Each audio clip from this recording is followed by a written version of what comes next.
Hello and welcome to another edition of History in Your Own Backyard. I'm Scott Borders, and today we find ourselves in beautiful Camden, Ohio, which is in Preble County.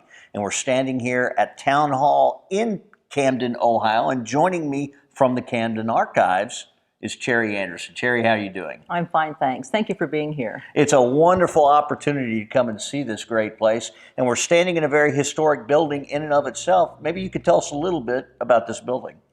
This wonderful building was built in 1889. And when it was built, it was really the showcase for the whole county and beyond. Where we're standing right now was the village offices, and then on this side of the building was the fire station. But the real crown jewel of the building was the whole upstairs area, because that was a grand opera theater.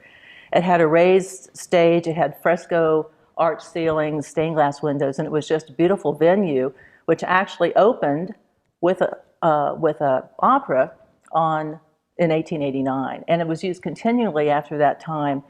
Hundreds of plays and concerts and basketball games were played up there. It was just a marvelous venue for many, many years. But now it was affected by a fire at some point, correct? That's right. Unfortunately, in 1988, the whole back part of the interior of the building was destroyed by an arson fire. So it stayed that way for several years. Fortunately, 3 years later, a small group of townspeople came up with enough money to put a new roof on it and stabilize the building so that for another day it could be built again. That's what happened then 3 years ago. Fast forward about 20 years, and we've got another group of folks in the town council who came up with the money to finish out this beautiful ground floor of the building, and we're working now on the upstairs too. Fantastic. Now tell me a little bit, if you will, just about the town of Camden itself and some of its origins.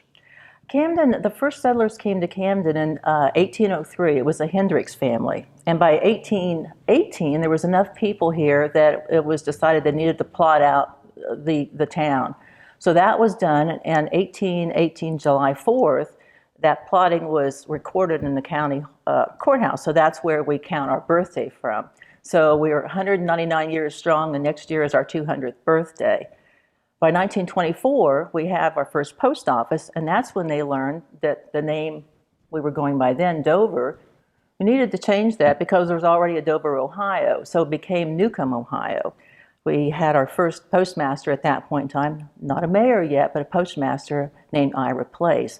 Ira became the mayor in 1832, and Camden's continued on today.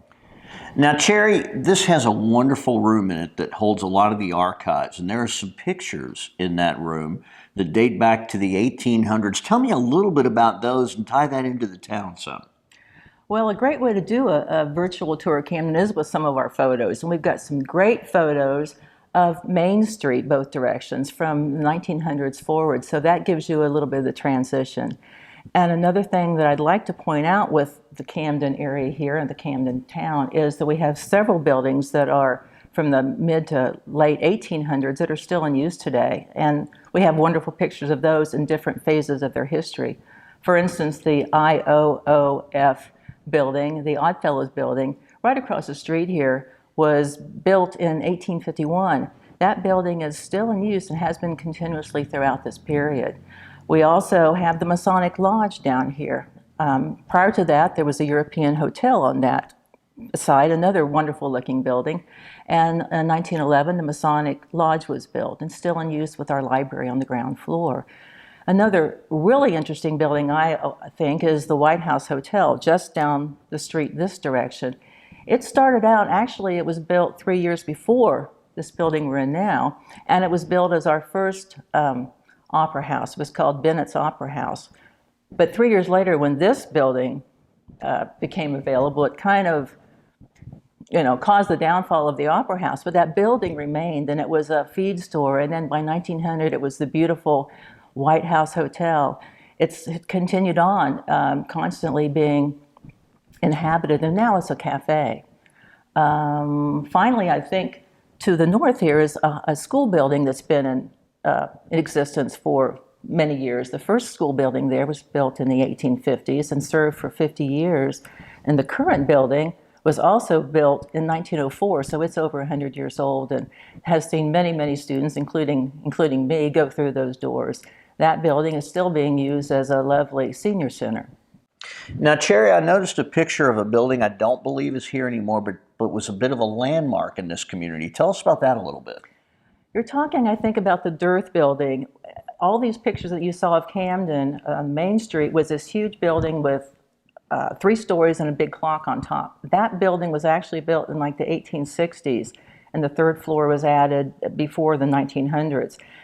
It was a main landmark and just a solid rock of the town, constantly in use. My favorite time period for that was when I was growing up in the 40s or the 50s and the 60s, and it had a wonderful malt shop in Webb's drugstore, and Doc Webb had this greatest malts in town. Unfortunately, in 1988, this building did burn. It wasn't able to be saved. It was too far gone, unlike this one. And so now we have our lovely little Veterans Park there. Okay, now that we've seen some of the archival pictures and talked a little bit about the buildings, tell me a little bit, and this is the part I love, about some of the historical events that happened in and around Camden. Well, fortunately, we have some photographs of some of those events. Many, of course, happened before photography was here, but let me start with one from 1891. It was the train wreck in Camden. There's 2 pictures there that I love the facial expressions on the people you can see in those pictures, and obviously it was a big deal at the time. Camdenites love parades, at least they did in the old days, and there's a wonderful picture from 1902, a couple of pictures where Mark Hanna, who was the state senator and also friend and campaigner for President McKinley, came to town, and you can see how people from all over the area converged for this wonderful parade. Another picture we have, which was an important event for the whole Miami Valley actually, was the great 1913 flood. We've got a couple pictures of that. That flood came up to Camden because as a tributary of the Miami River, 7 Mile was flooded also.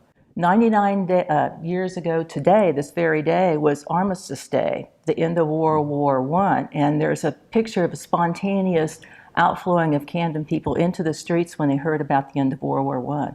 That's a pretty interesting picture, I think. We've got a picture of the street being paved out here in 1925. That might not seem like a big deal, but when you've been living all your life with mud and dirt streets, it's just kind of an interesting picture. In 1925, brick streets were put out here.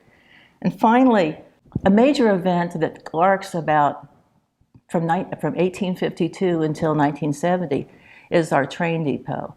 And I can't go into the whole history of Camden, but it was certainly intertwined with the trains. The first person got off of a train here, got on a train and off of a train in 1852.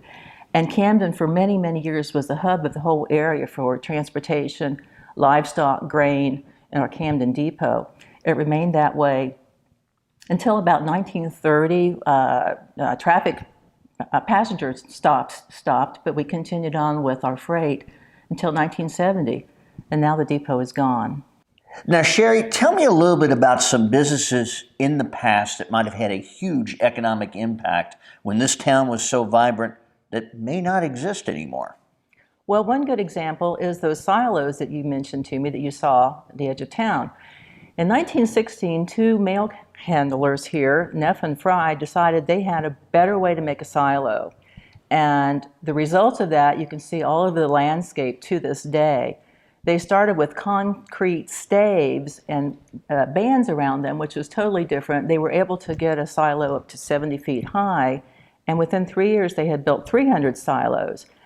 Before they passed out of existence in 1980, they had made literally thousands of silos, employing many, many people in town. And you can see those silos still intact across the country. They had silos in 43 of 50 states. So when you see one of those big silos, wherever you're driving around the U.S., think of Camden, Ohio, because that's where they came from.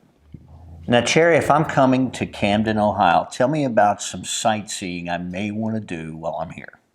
Well, if I were driving you around town, I'd like to take you up North Main Street because that residential area, tree-lined street, is lined with houses that were all built prior to 1900, and they still look pretty much like they did then. It's a beautiful area.